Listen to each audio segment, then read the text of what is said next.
तो चलो बच्चों, आज की क्लास स्टार्ट करते हैं। आज की क्लास में हम प्लास्टिड्स के बारे में पढ़ेंगे। लास्ट क्लास में हमने माइटोकॉन्ड्रिया के स्ट्रक्चर, माइटोकॉन्ड्रिया के फंक्शन के बारे में पढ़ा था। इस क्लास में जो रिमेनिंग सेल ऑर्गेनेल्स हैं इस चैप्टर के, उनके बारे में पढ़ेंगे। प्लास्टिड्स के बारे में आपने क्लास 8 में भी पढ़ा था, इफ़ यू कैन रिकॉल। तो आपको याद होगा कि प्लास्टिड का नाम सुनते ही आपके दिमाग में एक वर्ड आता है, वो है कलर, राइट। प्लास्टिड का नाम सुनते ही आपके दिमाग में क्या आना चाहिए? कलर वर्ड याद आना चाहिए, ठीक है। प्लास्टिड्स का मेन फंक्शन क्या है बच्चा? It provide colours to plant. ये प्लांट को अलग अलग कलर देते हैं। आप देखियो ना, आपके अराउंड जो प्लांट्स हैं वो डिफरेंट डिफरेंट कलर के हैं। तो ये जो डिफरेंट कलर्स हैं बच्चा, वो किसकी वजह से आते हैं? प्लास्टिड्स की वजह से आते हैं, ठीक है।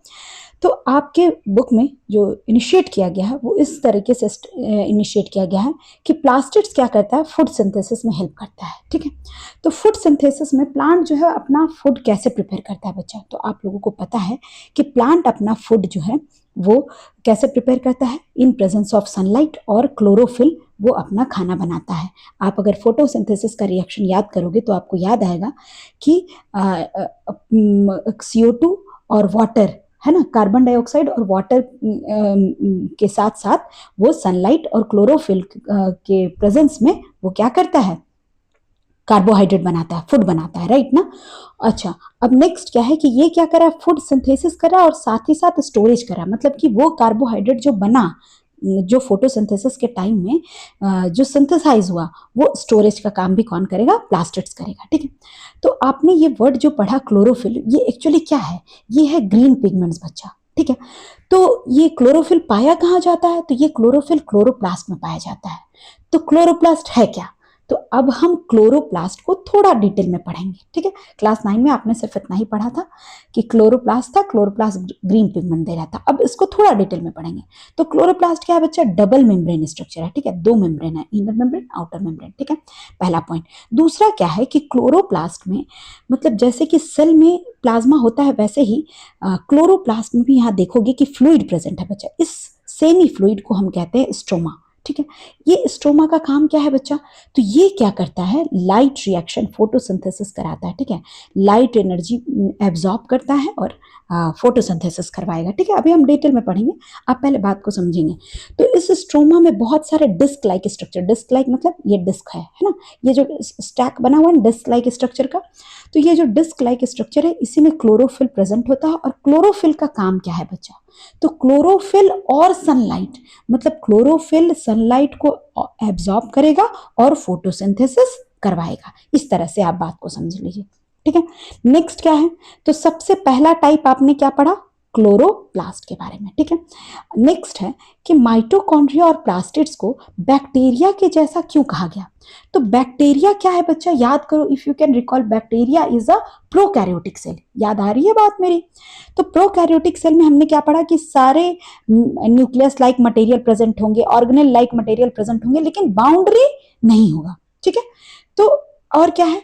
बैक्टीरिया का अपना डीएनए होता है, अपना राइबोसोम्स होता है। तो अब आप आ जाइए माइटोकॉन्ड्रिया और प्लास्टिड्स में। आपने क्या पढ़ा? डबल मेम्ब्रेन स्ट्रक्चर है, इनका खुद का डीएनए है और राइबोसोम है। तो राइबोसोम की वजह से, राइबोसोम का फंक्शन आप लोगों ने क्या पढ़ा था? Protein synthesis. इसकी वजह से इनका अपना प्रोटीन भी है बच्चा। तो अगर आप रिकॉल करिए तो बैक्टीरिया में भी ये सारी चीजें थी ना। तो आप क्या कह सकते हो कि ये दोनों एक सिमिलर इवोल्यूशनरी हिस्ट्री शेयर कर रहे हैं या नहीं कर रहे हैं? दोनों में सिमिलर हमें हिस्ट्री दिख रहा है ना, कि दोनों के पास अपना डीएनए है अपना। अच्छा, यूकैरियोट्स में क्या है? यूकैरियोट्स में उनका वेल डिफाइंड न्यूक्लियस है, वेल डिफाइंड ऑर्गन्स है ना। और माइटोकॉन्ड्रिया में भी देखो तो वेल डिफाइंड ऑर्गन्स नहीं है, और इसमें भी देखिए बैक्टीरिया में भी नहीं है। तो इसीलिए हम क्या कह रहे हैं कि ये क्या कर रहे हैं? इवोल्यूशनरी हिस्ट्री शेयर कर रहे हैं, ठीक है। चलिए, अभी आप लोगों को कभी डिटेल में बताऊंगी कि ऐसा कहा जाता है कि ये माइटोकॉन्ड्रिया एक फ्री लिविंग था, प्लास्टिड एक फ्री लिविंग था। फिर कुछ इवोल्यूशनरी थ्योरीज के अराउंड कि इन दोनों के अराउंड एक बाउंड्री क्रिएट हुआ, और फिर एक कंट्रोल सेंटर न्यूक्लियस क्रिएट हुआ, और फिर सबको ये कंट्रोल करने लगे, ठीक है। चलिए, इसको कभी डिटेल में समझेंगे हिस्ट्री के बारे में। नेक्स्ट हमारा है बच्चा नेक्स्ट जो पॉइंट है वो है क्रोमोप्लास्ट का। क्रोमोप्लास्ट, वहां हमने देखा ग्रीन कलर के बारे में, ठीक है। ग्रीन कलर के अलावा अदर देन ग्रीन कलर, जैसे फ्लावर्स का कलर रेड होता है, येलो होता है, पिंक होता है ना। ग्रीन कलर के अलावा जितने भी पिगमेंट्स हैं बच्चा, वो किसकी वजह से आते हैं? क्रोमोप्लास्ट की वजह से। क्रोमा का मतलब ही होता है कलर, ठीक है। तो आप समझोगे कि क्लोरोप्लास्ट सिर्फ green pigment, chromoplast other than green pigments. तो अदर देन ग्रीन कहाँ देखने को मिलता है? फ्लावर्स में, फ्रूट्स में। तो ये सारे कलर्स किसकी वजह से आते हैं? क्रोमोप्लास्ट की वजह से आते हैं। इनका रोल क्या है बच्चा? ये अट्रैक्ट करते हैं पॉलिनेटर्स को। आप एक गार्डन में गए, वहां बहुत सारे फूल हैं, आप अपने दिमाग से सोचो कि घास से पहले आपको फ्लावर्स पे अट्रैक्शन जाता है, राइट ना। आप सबसे पहले किसको देखते हो? जो सबसे सुंदर फ्लावर है। क्यों? क्योंकि आप उसके थ्रू क्या होते हो? अट्रैक्ट होते हो। तो ये क्या करते हैं ना कि पॉलिनेटर्स को अट्रैक्ट करते हैं ताकि पॉलिनेशन हो। पॉलिनेशन का प्रोसेस याद है? ये आपने सेक्सुअल रिप्रोडक्शन ऑफ प्लांट में पढ़ा होगा कि एंथर से स्टिग्मा होता है ताकि फिर फ्रूट्स बने, सीड्स बने, राइट ना। पॉलिनेशन पढ़ा होगा। नेक्स्ट क्या, ये साथ ही साथ फ्रूट ईटिंग एनिमल्स को भी अट्रैक्ट करते हैं। इससे क्या फायदा हुआ बच्चा? कि मान लो आज यहाँ एक फ्रूट ईटिंग एनिमल आया या फिर बर्ड आई और वहां से यहाँ से ये कुछ फ्रूट्स खाएं, उसके साथ साथ वो क्या खा गया? सीड्स भी खा गया, ठीक है। अब यहाँ से 100 किलोमीटर दूर जाके वो वहां पे अपना एक्सक्रीटा रिलीज करता है, तो सीड भी रिलीज करेगा, ठीक है। तो 100 किलोमीटर भी के दूरी पे भी वो ट्री क्या हो जाएगा? ग्रो करेगा, वो प्लांट क्या करेगा? ग्रो करेगा। तो इसे कहते हैं सीड डिस्पर्सल का एक मेथड, ठीक है। चलिए नेक्स्ट है हमारा थर्ड वैरायटी है ल्यूकोप्लास्ट का। ल्यूको का लिटरल मीनिंग, जो ग्रीक एक वर्ड है ल्यूकोस, तो उसका मीनिंग होता है बच्चा व्हाइट कलर, ठीक है। तो इसमें क्या होता है कि पिगमेंट्स ही नहीं होते हैं, इस ल्यूकोप्लास्ट में पिगमेंट ही नहीं होते हैं, और पिगमेंट नहीं होगा तो ये क्या हो जाएगा? कलरलेस। तो इसका रोल क्या है बच्चा? तो ये करेगा स्टोर, क्या क्या स्टोर करेगा? स्टार्च, ऑयल और प्रोटीन, ठीक है। तो इनका काम हुआ स्टोरेज का। अब आ जाइए आप दो एग्जाम्पल के बारे में। सबने पोटैटो देखा है, सबने तारो मीन्स होता है ना बच्चे अरबी, मतलब मेरे लैंग्वेज में अरबी बोला जाता है, पता नहीं आपके लैंग्वेज में क्या बोला जाता है। तो ये देखिए यहाँ एक अरबी बना है, एक पोटैटो बना है। जब उसको आप कट करते हो तो आप क्या पाते हो? व्हाइट कलर का स्ट्रक्चर, कलरलेस स्ट्रक्चर दिखता है ना आपको। तो वो क्या करता है बच्चे? स्टार्च का स्टोरेज करता है। क्या करता है? Starch storage. चलिए नेक्स्ट टॉपिक है हमारा वैक्यूल। वैक्यूल के बारे में आपने पहले भी पढ़ा था कि वैक्यूल्स जनरली प्लांट्स में क्या होते हैं? लार्ज होते हैं और एनिमल्स में स्मॉल होते हैं। इनका काम क्या है बच्चा? स्टोरेज का काम। क्या क्या स्टोर करेगा? फूड स्टोर करेगा, साथ ही साथ क्या स्टोर करेगा? Waters, minerals, sugars, waste material, ये सबको क्या करेगा? स्टोर करेगा, ठीक है। ऐसा एरिया, ऐसा वैक्यूल जो कि वाटरी फ्लूइड से फिल्ड हो, उसे हम सेल सैप कहते हैं। इसका रोल क्या होगा बच्चा? कि सेल सैप का रोल बता रही हूँ, ठीक है। सेल सैप का रोल क्या है? तो ये क्या करता है बच्चा कि ये लार्ज अमाउंट ऑफ वाटर अगर स्टोर करता है तो उस तरह से ये अपने लीव्स का या फिर जिस भी पार्ट में ये प्रेजेंट है वहां का प्रेशर मेंटेन करता है, ठीक है। और प्लांट को क्या देता है? फर्म, रिजिडिटी, मतलब एक स्ट्रॉन्ग स्ट्रक्चर प्रोवाइड करता है। यही जब कम हो जाएगा तो क्या होगा? प्लांट विल्ट करने लगेगा, सूखने लगेगा, है ना, मतलब ड्राई हो जाएगा। चलिए आपने क्या पढ़ा इससे पहले कि जो माइटोकॉन्ड्रिया, प्लास्टिड्स, वो डबल मेम्ब्रेन थे। ये क्या है? सिंगल मेम्ब्रेन है, ठीक है। क्या है? सिंगल मेम्ब्रेन स्ट्रक्चर है इसका। नेक्स्ट आप देखोगे कि एनिमल्स में क्या है? ये एब्सेंट होगा या फिर स्मॉल इन साइज होगा। टेम्पररी स्टोरेज का काम होता है ना, इसी वजह से। अब यहां तक था आपके सेल ऑर्गेनेल्स के बारे में। अब हम स्टार्ट करेंगे सेल डिवीजन, ठीक है।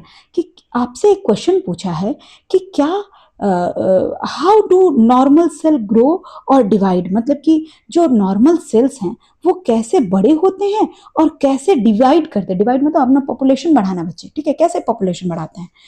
तो सबसे पहला क्वेश्चन आता है कि वो ग्रो क्यों करते हैं और डिवाइड क्यों करते हैं। तो आप देखोगे कि जो भी पुराने सेल्स हैं उनको रिप्लेस करने के लिए, जो भी डेड सेल्स हैं बच्चा उनको रिप्लेस करने के लिए, डैमेज सेल्स या टिश्यूज हैं उनको रिप्लेस करने के लिए, और साथ ही साथ रिप्रोड्यूस करने के लिए, अपना नंबर बढ़ाने के लिए सेल्स क्या करते हैं? डिवाइड करते हैं। तो सेल डिवीजन क्या है?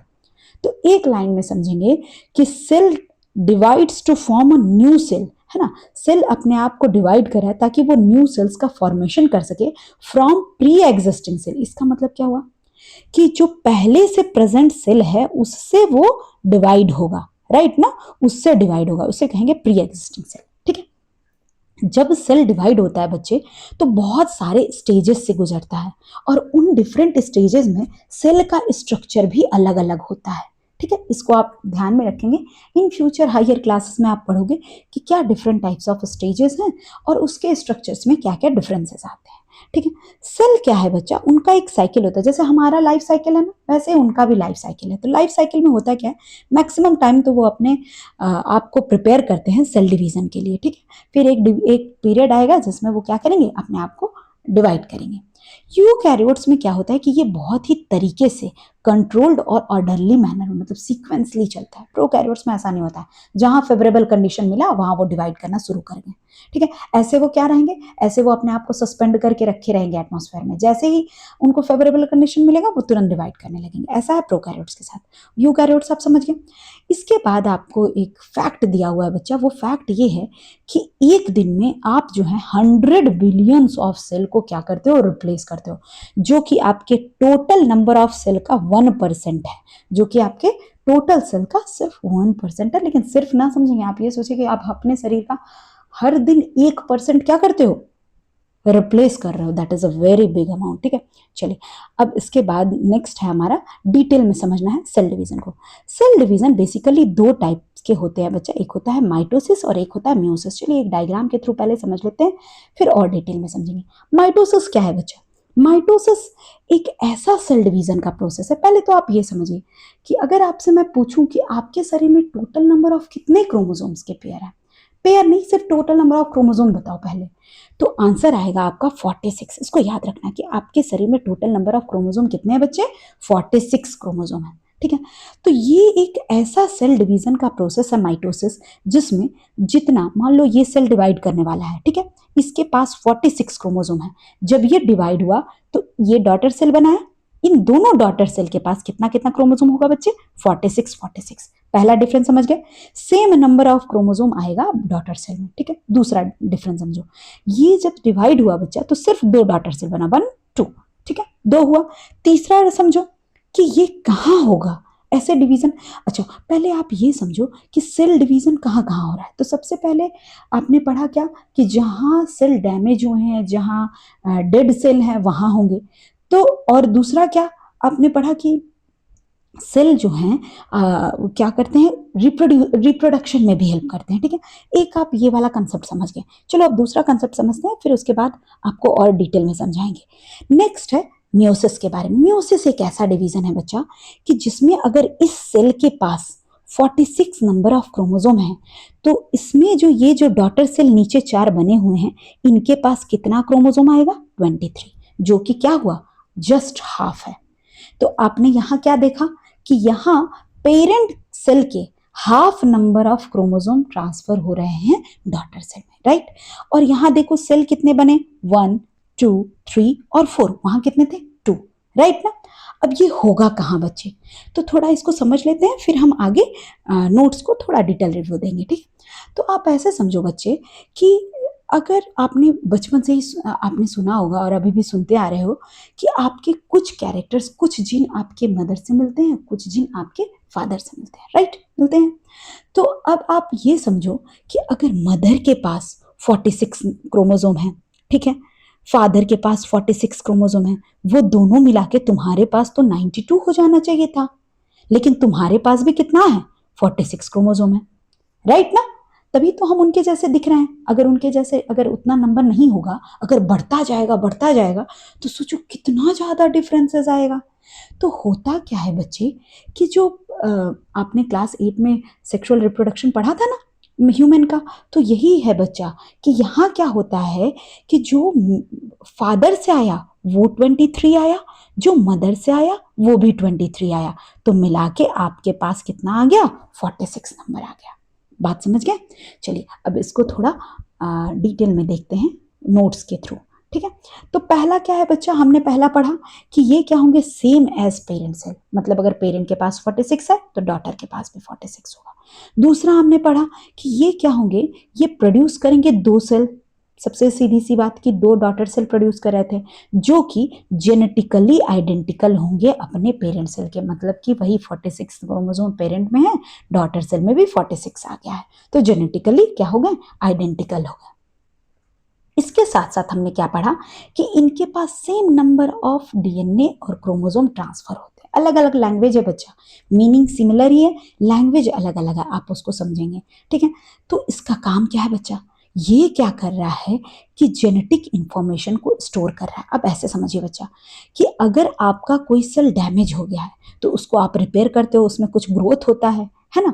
तो क्या होगा कि मान लो अगर आपको कहीं चोट लगी, अगर वहां अगर हाफ नंबर ऑफ क्रोमोसोम वाला मतलब मियोसिस से अगर डिवीजन हुआ सेल का, तो आप समझो वहां एक अलग टाइप का सेल आ जाएगा या नहीं, है ना। तो आपको वहां कैसा सेल चाहिए, जैसा सेल डैमेज हुआ है बिल्कुल एग्जैक्ट वैसा ही सेल चाहिए। तो वहां रिपेयर करने वाले डिवीजन कैसे होते हैं, माइटोसिस, ठीक है। अब देखो, अब एक इंपॉर्टेंट कंसेप्ट समझो, आपने थोड़ी देर पहले पढ़ा कि सेल डिवीजन एक कंट्रोल्ड और ऑर्गेनाइज्ड प्रोसेस है ना, जो बहुत सीक्वेंस में चलता है। अगर माइटोसिस जो है, अगर ये अनकंट्रोल्ड वे में होने लगा, मतलब कि एक सेल से दो सेल बना, फिर दो से चार सेल बना, फिर चार से कितना बन जाएगा, 8 16 मतलब समझ लो ना, वो एकदम स्क्वायर बनता जा रहा है ना। तो इस तरह से अगर अगर डिवाइड होने लगा बच्चा, तो क्या होगा, मास ऑफ सेल बन जाएंगे, और उसे ही हम क्या कहते हैं, ट्यूमर कहते हैं। हम थोड़ा और डिटेल में आगे चल के पढ़ेंगे। तो सेल क्या होता है ना, एक कंट्रोल्ड वे में डिवाइड होता है, ठीक है। अगर वो अनकंट्रोल्ड होने लगा तो क्या होगा, मास ऑफ सेल बन जाएंगे, और उसे हम क्या कहेंगे, ट्यूमर कहते हैं। सुने भी होंगे, ट्यूमर से ही क्या हो जाता है, कैंसर होता है, अगर वही ट्यूमर बहुत मैलिग्नेंट हो गया तो, ठीक है।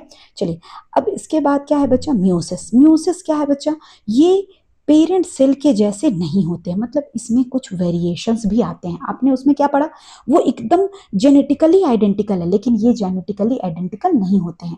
आप आगे के क्लासेस में, सीनियर क्लासेस में और डिटेल में पढ़ोगे कि जब ये सेल डिवाइड हो रहे होते हैं ना बच्चा, तो इसमें थोड़े से वेरिएशन आते हैं, थोड़े चेंजेस आते हैं, ठीक है, जो कि डाइवर्सिटी काउज करता है, ठीक है। आगे देखिए, इसमें क्या हो रहा है कि इसमें दो बार डिवीजन हुआ, ट्वाइस डिवीजन हुआ। एक बार जो पेरेंट सेल था वो दो सेल में डिवाइड हुआ, ठीक है, फिर वो दो सेल जो है वो फिर से एक बार डिवाइड किया, तो ट्वाइस डिवीजन हुआ। एक बार डिवीजन में दो सेल बना और फिर लास्ट डिवीजन में चार सेल बन गए, ठीक है, टोटल 4 सेल का फॉर्मेशन हो गया। इसके बाद क्या पढ़ा आपने कि इसमें क्या है, हाफ नंबर ऑफ डीएनए या क्रोमोसोम का ही ट्रांसफर हो रहा है। इसके बाद नेक्स्ट क्या पढ़ा आपने कि ये बेसिकली रिप्रोडक्टिव ऑर्गन्स में हो रहे हैं, जैसे कि मेल के टेस्टिस में, फीमेल के ओवरीज में, ह्यूमन के लिए बताया। प्लांट्स में कैसे, मेल के एंथर में और फीमेल के ओवरीज में। इसके बाद और इसका काम क्या है बच्चा, ये रिस्टोर कर रहा है। जैसे मैंने बताया कि आपके पेरेंट्स 46 क्रोमोसोम वाले हैं और आप भी 46 हैं, तो कैसे हुआ, आपके पास 92 हो जाना चाहिए था, पर है कितना, 46। क्यों, क्योंकि ये रिस्टोर का काम कर रहा है, हाफ कर दे रहा है, तो इसकी वजह से रिस्टोर हुआ है, ठीक है।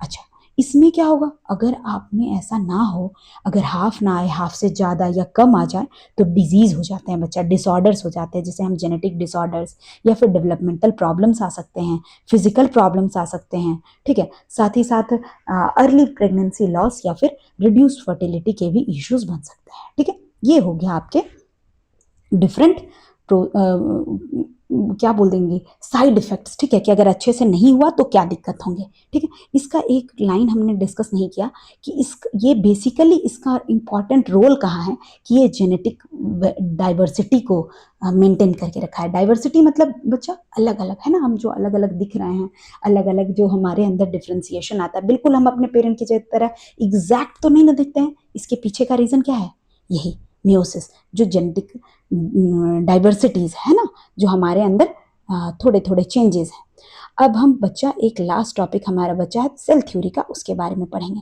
तो cell theory the unifying principle of biology. Unifying मतलब एक जैसा, सभी लोग इसको मानते हैं।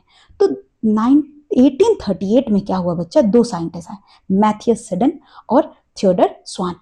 सिडन जो थे वो बॉटनिस्ट थे, मतलब प्लांट के बारे में स्टडी किया। स्वान जो थे वो जूलॉजिस्ट थे, तो उन्होंने एनिमल के बारे में स्टडी किया। इन लोगों के स्टडी के अकॉर्डिंग इन लोगों ने बताया कि हर एक प्लांट और एनिमल जो है वो किससे बना है, सेल से मिलकर बना है। जर्मन के ही एक साइंटिस्ट रुडोल्फ वर्चॉ ने क्या किया, इसी थ्योरी को और एक्सपेंड करते हुए कहा कि हर एक लिविंग ऑर्गेनिज्म, चाहे वो फंगस हो, बैक्टीरिया हो, हर एक लिविंग ऑर्गेनिज्म किससे मिलकर बना है, सेल से मिलकर बना है।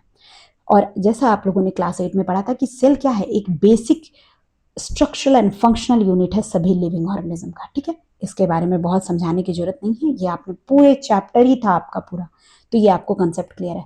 थर्ड क्या है बच्चा कि सभी सेल्स जो हैं वो अराइज होते हैं प्री एग्जिस्टिंग सेल से। ये बहुत इंपॉर्टेंट क्वेश्चन है, ये सॉरी लाइन है, ये आपके असर्शन रीजनिंग के क्वेश्चंस बनने लायक लाइन है, ठीक है। तो इसको ध्यान में रखेंगे कि प्री एग्जिस्टिंग मतलब पहले से प्रेजेंट जो सेल है उसी से डिवाइड होकर नया सेल बनेगा। ऐसा नहीं कि अपने आप एक नया सेल बन के आ गया, नहीं, हमेशा जो नया सेल बनेगा वो किससे बनेगा, जो पहले से ही एक प्रेजेंट है, एग्जिस्ट कर रहा है जो सेल, उसी से नया सेल बनेगा, ठीक है। दूसरा एक क्वेश्चन है बच्चा कि क्या सेल ग्रो और रिप्रोड्यूस करता रहेगा हमेशा, तो आपका आंसर क्या होगा, नो। अभी हमने पढ़ा ना कि अगर अगर अपने दिमाग से सोचो, पढ़ना तो हटाओ, पहले ऐसे समझो कि अगर मान लो सेल लगातार ग्रो और रिप्रोड्यूस करता रहा बच्चा, तो क्या होगा, बहुत सारे सेल हो जाएंगे और फिर वो क्या काउज कर देते थे, ट्यूमर काउज कर देते थे, राइट ना। तो यहां समझिए, तो आपका सीधे सीधे आंसर क्या होना चाहिए, नो, ठीक है। क्या क्या रीजन है, सेल ग्रो और डिवाइड करता है एक कंट्रोल मैनर में। दूसरा क्या रीजन होगा कि ये डाई भी करता है और साथ ही साथ रिप्लेस करता है ओल्ड सेल को न्यू सेल से, ठीक है। तीसरा क्या होगा कि इनका एक डेफिनेट लाइफ स्पैन है, जैसे कि अगर अपने ब्लड में देख लो रेड ब्लड सेल, ठीक है, रेड ब्लड सेल का टाइम के एक लाइफ स्पैन क्या है बच्चा, 120 डेज। इसीलिए कहते हैं कि ब्लड डोनेट करने से कोई दिक्कत नहीं है, आपको नए ब्लड्स तो बनते ही जाएंगे, और वैसे 120 डेज के बाद आपका जितना भी रेड ब्लड सेल है वो क्या हो जाएगा, ग्रेवयार्ड। ग्रेवयार्ड कहाँ है आपका, स्प्लीन, स्प्लीन में चला जाएगा, है ना। तो इस तरह से आप दिमाग में रखोगे। नेक्स्ट है बच्चा एक नया टॉपिक, आपको जो क्लास 12th में पढ़ते थे बच्चे, अब आपको क्लास 9 में पढ़ना है। थोड़ा थोड़ा ही मतलब काफी बड़ा टॉपिक नहीं है, छोटा ही टॉपिक है, आप इसको अच्छे समझिए। क्या है बच्चे कि आपको बताया मैंने थोड़ी देर पहले कि अगर अनकंट्रोलेबल सेल डिवीजन होता है तो क्या हो जाता है, ट्यूमर हो जाता है।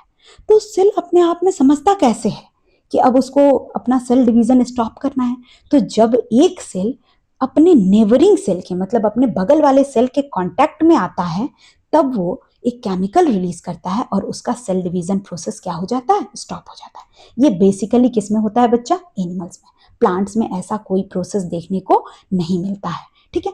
और इस प्रोसेस का नाम क्या है, कॉन्टैक्ट इनहिबिशन। इनहिबिशन मतलब रोकना, है ना। जैसे ही कॉन्टैक्ट में आया तो सेल डिवीजन क्या हो जाएगा, स्टॉप हो जाएगा, ठीक है। और अगर यही जब सेल इसी एबिलिटी को लूज कर देता है बच्चे, मतलब कि अगर सेल कॉन्टैक्ट इनहिबिशन नहीं कर पाएगा तो वो क्या कर देगा, ट्यूमर काउज कर देता है, ठीक है। तो यहाँ देखिए, यहाँ पे सेल एक दूसरे के कांटेक्ट में आया है और सेल डिवीजन स्टॉप हो गया है, और यहाँ देखिए बहुत सारा सेल डिवाइड होते जा रहा है और क्या काउज कर रहा है, ट्यूमर बना रहा है, ठीक है। प्लांट्स में ऐसा नहीं होता है, क्यों, क्योंकि उनके पास एक रिजिड सेल वॉल है और उनका एक अलग ही ग्रोथ पैटर्न है बच्चा, है ना। इसीलिए देखते होगे कि प्लांट क्या करता है, फॉरएवर ग्रोथ करते रहता है, और हम एक लिमिटेड टाइम के बाद क्या हो जाता है, हमारा ग्रोथ रुक जाता है, ठीक है। और इसी के साथ हमारा चैप्टर क्या हो गया, ओवर हो गया। और I have I have created a Telegram channel. If you want the notes of this particular video or those previous videos, you can join the link from there. I will upload in the description. And as usual, if you like the video, do like. If you are having any queries regarding this topic or the previous topics, or any questions if you are having in your mind, you can comment in comment section. And the last, if you haven't yet subscribed the channel, don't forget to subscribe, okay. And don't forget to share it with your friends also. See you in the next video. I guess we will be having one more video with regarding this, जिसमें हम one short video बनाएंगे around 15 to 20 minutes के, जिसमें entire chapter को हम 15 to 20 minute में cover करने की कोशिश करेंगे, okay. By that time, take care, bye bye.